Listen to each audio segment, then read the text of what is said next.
Lake Winnipesaukee, a feast for the eyes any time of year.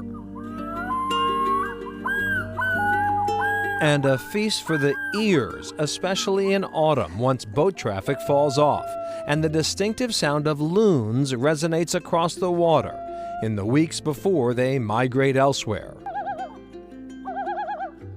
So this first call was the whale call. So that's a beautiful call. It's so evocative of our northern lakes.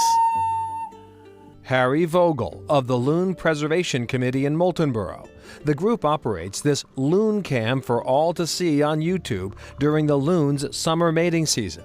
It's all part of a 40-year effort to stabilize the loon population after scientists detected a serious decline in the 1970s. Loons are facing a number of multiple co-occurring stressors, and so there are things like shoreline development, recreational use of lakes. Lead sinkers and jigs is still the primary cause of known adult loon mortality here in New Hampshire. That's despite the fact that lead sinkers and jigs for fishing were declared illegal in New Hampshire in 2016.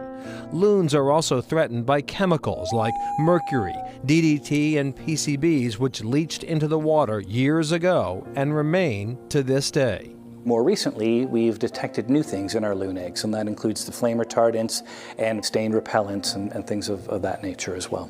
Vogel says the biggest threat to loons today is climate change. Loons, we think, are going to be severely challenged by the impacts of climate change here in New Hampshire, because as we talk about summers that are warmer with more heat waves and also summers that are wetter with more rain events. Every year, the Loon Committee builds dozens of floating rafts like this, placing them in non-developed areas in the hope that loon pairs will use them as nest sites. These loon nesting rafts help loons go up and down as these water levels change. So this year we floated 100 of these nesting rafts throughout the state of New Hampshire, and close to 1 out of every 4 loon chicks hatched on our lakes this summer came from a raft floated by the Loon Preservation Committee. As the group strives to save loons, it's also trying to understand their habits, mating, migration, lifestyle, and life expectancy, now believed to be as long as 30 years.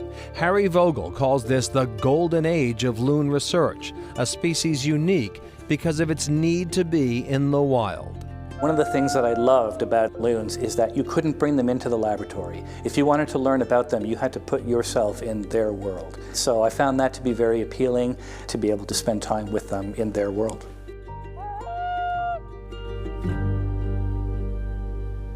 Very interesting, and Harry Vogel says that we really know very little about loons in comparison to other species. Right, what's helped though is over the last 2 decades there has been a banding and tracking program that has allowed us to understand when and where they migrate a little bit. Also, do they mate for life as an example? And it turns out, sort of like humans, some do, some don't. So some of the mysteries are solved, not all of them. Make their way around that lake. All right, a video game family packed up and moved to New Hampshire.